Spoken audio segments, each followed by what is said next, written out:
Hello guys, welcome to my YouTube channel. My name is Harjeet Kaur. हम कर रहे हैं लूसेंट जीके के ऑब्जेक्टिव क्वेश्चंस, जिसमें हमारा इन्वायरमेंट चल रहा है और इसके पहले के 180 क्वेश्चंस हम ऑलरेडी डिस्कस कर चुके हैं। आज हम शुरू करेंगे क्वेश्चन नंबर 181 से।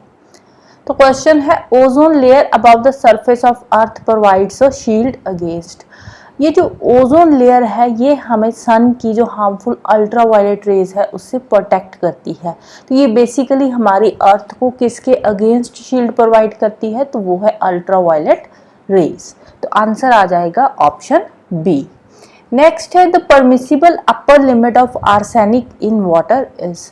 वाटर के अंदर मैक्सिमम आर्सेनिक की लिमिट कितनी है, तो वो है 0.05 mg पर लीटर, जो कि हमारी हेल्थ को नुकसान नहीं करती। ये वो वाली आर्सेनिक की लिमिट है। अगर 0.05 mg पर लीटर से आर्सेनिक बढ़ता है तो उससे फिर सीरियस हेल्थ प्रॉब्लम्स आनी शुरू हो जाती है, राइट। नेक्स्ट है, ground water in the Bengal basin is mostly contaminated by. अब बंगाल बेसिन पे जो ग्राउंड वाटर है वो आर्सेनिक से कंटेमिनेटेड है। उसमें आर्सेनिक की जो कॉन्सेंट्रेशन है वो बहुत ज़्यादा बढ़ गई है। कई जगह पे तो बंगाल बेसिन में ही कई जगह पे तो जो आर्सेनिक की कॉन्सेंट्रेशन है ना वो 3 mg पर लीटर तक हो चुकी है।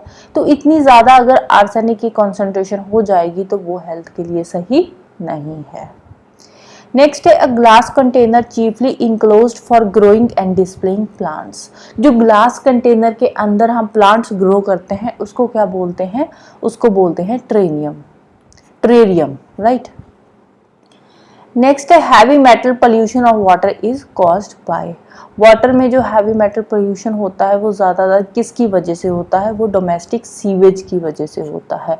जो डोमेस्टिक घरों का गंदा पानी जो हम फेंकते हैं ना, घरों से बाहर निकालते हैं, तो उसकी वजह से हैवी मेटल पोल्यूशन होता है पानी का। नेक्स्ट है, supersonic jet causes pollution by thinning of ozone layer. अब ये जो सुपरसोनिक जेट होते हैं ये कहाँ पे चलते हैं, ये चलते हैं लोअर स्ट्रेटोस्फीयर में। जो नॉर्मल कई डोमेस्टिक जेट्स जैसे होते हैं, डोमेस्टिक एयरक्राफ्ट्स होते हैं, जेट तो नहीं बोलेंगे, तो ये ज्यादातर होते हैं अपर ट्रोपोस्फीयर में चलते हैं। लेकिन ये जो सुपरसोनिक जेट है ना, ये चलते कहाँ पे है, ये लोअर स्ट्रेटोस्फीयर में ही चलते हैं। ये अपर ट्रोपोस्फीयर में कभी नहीं उड़ते, ये हमेशा लोअर स्ट्रेटोस्फीयर में ही उड़ते हैं। तो उससे क्या होता है, उससे ये जो लोअर स्ट्रेटोस्फीयर है वहां पे सुपरसोनिक जेट से बहुत सारी हार्मफुल गैसेस प्रोड्यूस होती है जो कि हमारी ओजोन की लेयर को थिन कर देती है, राइट। नेक्स्ट है, विच of the following is biodegradable. तो बायोडिग्रेडेबल इन चारों में से कौन सा है, तो वो है पेपर।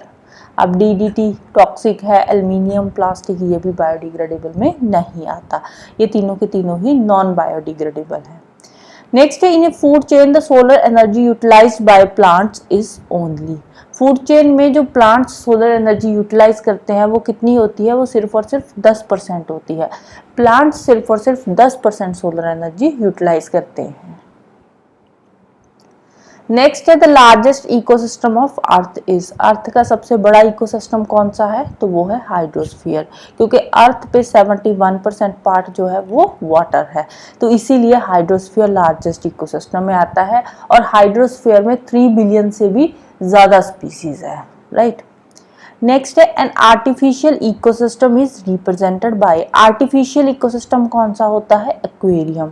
एक्वेरियम क्या होता है, जो कि आर्टिफिशियल तरीके से फिशेस की कल्टीवेशन करी जाती है। जैसे घर पे भी कईयों ने रखा होता है ना छोटा सा एक्वेरियम बना के, जो कांच का होता है, उसके अंदर पानी डाला होता है और उसमें फिशेस वगैरह रखी होती है, तो उसको बोलते हैं एक्वेरियम, जो आर्टिफिशियल तरीके से हम फिशेस की कल्टीवेशन करते हैं। नेक्स्ट है, consider the following statement about a report on status of tiger co-predator and prey in India 2010 released by the Ministry of Environment and Forest in July 2011. First statement क्या है, India registered a 20% decline in tiger population over the last survey in year 2006। अब देखो tiger population decline हुई थी but 20% तक decline नहीं हुई थी, तो इसलिए फर्स्ट वाली स्टेटमेंट जो है वो रॉन्ग है। सेकेंड है, the report wants that tigers are endangered due to an overall more than 12% loss of habitat. अब देखो जो टाइगर्स है वो खतरे में है, क्यों खतरे में है? क्योंकि टाइगर का हैबिटेट लॉस हो रहा है, 12% से भी ज़्यादा जो टाइगर हैबिटेट है वो लॉस हो चुका है। तो सेकेंड वाली स्टेटमेंट बिल्कुल राइट है। तो आंसर आ जाएगा ऑप्शन बी, 2 ओनली। अब देखो, अगर हम प्रेजेंट स्टेटस देखें टाइगर का, तो 2006 की अगर हम बात करें तो 2006 में जो नंबर ऑफ टाइगर्स थे वो थे अप्रॉक्सीमेटली 1400 प्लस, 1400 समथिंग कुछ टाइगर्स की पॉपुलेशन थी 206 में। वहीं अगर हम 222 में, अभी 2022 में जो टाइगर का सर्वे हुआ है उसमें जो टाइगर की पॉपुलेशन है ना वो डबल से भी ज्यादा इंक्रीज हुई है। उसमें टाइगर की पॉपुलेशन कितनी थी? 3167 टाइगर्स थे इंडिया में। और टाइगर रिजर्व्स हमने कितने बनाए हैं? 53 टाइगर रिजर्व्स है हमारे पास, राइट। नेक्स्ट है, government of India in July 2011 gave its note for accepting international regulations for the prevention of air pollution emanating from ships. In this regard, which of the following statement is are correct? International regulations के regarding कुछ यहाँ पे statements दे रखी है। First क्या है? According to regulations limit have been set up on sulfur oxide and nitrogen oxide emission from ship exhaust. अब ship जब चलता है तो उससे सल्फर ऑक्साइड, नाइट्रोजन ऑक्साइड जैसी गैसेस निकलती है, तो उस पर इन्होंने लिमिट लगा दी है कि अगर जो शिप चलते हैं उसमें जो सल्फर ऑक्साइड या नाइट्रोजन ऑक्साइड एमिट हो रहा है तो एक पर्टिकुलर लिमिट से ज़्यादा इनकी एमिशन नहीं होनी चाहिए शिप्स में। तो बिल्कुल सही है फर्स्ट वाली स्टेटमेंट। सेकंड है, India is the first country to ratify the convention for the prevention of pollution from ships of the international maritime organisation. Second वाली स्टेटमेंट रॉन्ग है। फर्स्ट कंट्री इंडिया नहीं था। फर्स्ट कंट्री कौन सा था? Canada था first country जिसने ratify किया था, राइट। तो आंसर आ जाएगा option A, 1 only. Next, the Supreme Court of India on July 29, 2011 directed the suspension of all mining operations and transportation in Baleri districts of Karnataka till further orders. अब कर्नाटका जो Baleri district है वहां पे mining operations को suspend कर दिया था supreme court ने 2011 में। क्यों सस्पेंड किया था? क्योंकि वहां पे बहुत ज़्यादा इन्वायरमेंटल प्रॉब्लम्स आ रही थी, इसीलिए माइनिंग ऑपरेशंस को सस्पेंड कर दिया गया था और जो भी माइनिंग की ट्रांसपोर्टेशन होती थी उसको भी बंद कर दिया गया था। तो इसके रिगार्डिंग स्टेटमेंट्स दे रखी है। फर्स्ट क्या है? The court was convinced that over exploration of area had caused large scale environmental degradation. बिल्कुल सही है। अब कोर्ट ने उस टाइम पे बोला था कि माइनिंग बहुत ज़्यादा हो रही है, बहुत ज़्यादा आप एक्सप्लोर कर रहे हो एरिया को जिसकी वजह से इन्वायरमेंटल डिग्रेडेशन हो रही है। बिल्कुल सही है। Second, the court felt that article 21 of the constitution was violated bye such exploration. अब कोर्ट ने बोला कि इससे तो आप लोगों का राइट टू लाइफ छीन रहे हो, भाई लोगों का भी तो जीने का अधिकार है ना, आप उनको इन्वायरमेंट गंदा करके दे रहे हो, इन्वायरमेंटल डिग्रेड हो रहा है इससे। तो इससे क्या है, लोगों का जो आर्टिकल 21 है वो अफेक्ट हो रहा है। आर्टिकल 21 क्या है? फंडामेंटल राइट है। अब फंडामेंटल राइट अफेक्ट होएगा तो कोर्ट एक्शन लेगी ही लेगी। तो इसीलिए सुप्रीम कोर्ट ने डायरेक्टली ये बात बोली थी उस टाइम पे। थर्ड क्या है? The court directed the central government to prepare rehabilitation scheme for the restoration of forest wealth. Forest wealth को रिस्टोर करने के लिए सेंट्रल गवर्नमेंट ने फिर बहुत सारे प्लान्स बनाए थे, बहुत सारी स्कीम्स शुरू करी थी। तो तीनों की तीनों स्टेटमेंट्स ही यहाँ पे राइट है। तो आंसर आ जाएगा ऑप्शन ए, 1, 2 एंड 3। नेक्स्ट है, global warming is expected to result in. Global warming से क्या होता है?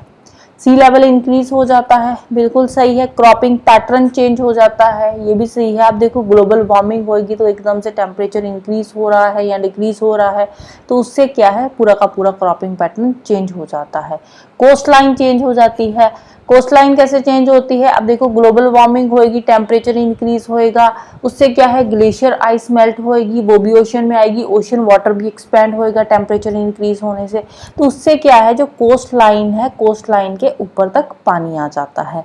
जैसे कि अगर हम बात करें इंडिया की ही ये कोस्ट लाइन है, तो अगर पानी यहाँ तक है तो जब ग्लोबल वार्मिंग होएगी, पानी एक्सपैंड होएगा, वाटर एक्सपैंड होएगा, प्लस ग्लेशियर का पानी मेल्ट होकर आएगा, ग्लेशियर की जो आइस है वो मेल्ट होकर ओशन में आ जाएगी। तो उससे क्या है, ये जो पानी है ना ओशन का, वो कोस्ट लाइन के अंदर आना शुरू हो जाएगा, राइट। तो आंसर आ जाएगा option D, each of the above. Next है the sun is a, sun energy का प्राइमरी सोर्स है, राइट। तो आंसर आएगा option C, primary producer of energy. Next है red data book gives information about species which are, red data book में कौन सी species दी रखी है, तो वो है इंडेंजर्ड स्पीसीज, इंडेंजर्ड स्पीसीज के रिगार्डिंग इंफॉर्मेशन है रेड डाटा बुक में।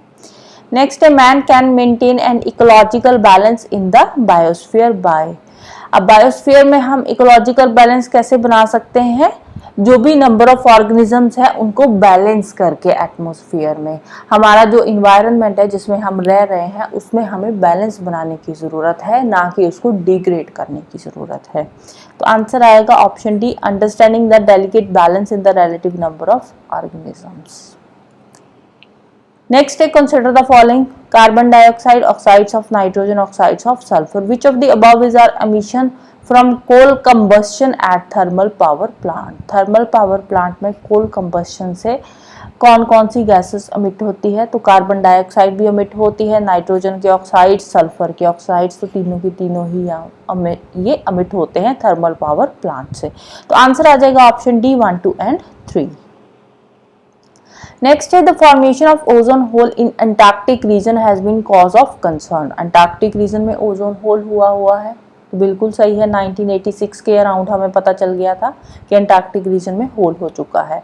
What could be the reason for the formation of this hole, इसका रीजन क्या है, तो इसके रीजन है, एक तो देखो presence of prominent polar front and stratospheric clouds and inflow of chlorofluorocarbons, chlorofluorocarbons तो एक मेन रीजन है ही है।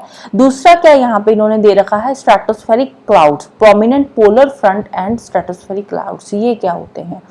अब देखो अंटार्कटिका की अगर हम बात करें तो ये एक्सट्रीम सदर्न पोल पे आता है, तो वहां पे क्या होता है, वहां पे कोई ज्यादा ऑब्स्ट्रक्शन तो है नहीं है, लैंड मास भी कम है, तो विंड्स का जो स्पीड है ना बहुत ज्यादा हो जाती है वहां पे, विंड्स की स्पीड, विंड्स बहुत तेजी से चलती है। तो विंटर्स में जब वहां पे विंड्स चलती है तो वो साथ में जो आइस होती है वहां पे उसको अक्यूमुलेट कर लेती है, तो आइस को अक्यूमुलेट करके वो क्या बनाती है, क्लाउड फॉर्मेशन होती है, जो कि आइस के क्लाउड्स की फॉर्मेशन होती है, जिसको बोलते हैं स्ट्रेटोस्फेरिक क्लाउड्स, राइट। तो उससे भी हमारी जो ओजोन लेयर है वो डिस्ट्रक्ट हो रही है, ओजोन होल हो रहा है, और इनफ्लो ऑफ क्लोरोफ्लोरोकार्बन तो है ही है। तो आंसर आएगा ऑप्शन बी। नेक्स्ट है, in which one among the following categories of protected areas in India are local people not allowed to collect and use the biomass, तो नेशनल पार्क है, national park में लोगों का जाना allowed नहीं है, जो लोकल पीपल है वो नहीं जा सकते और ना ही वहां से कोई लकड़ियां वगैरह इकट्ठा कर सकते हैं, right. So this is all about today. जाने से पहले वीडियो को लाइक कर देना, शेयर कर देना और चैनल को सब्सक्राइब कर लेना। Thank you, bye bye and have a nice day.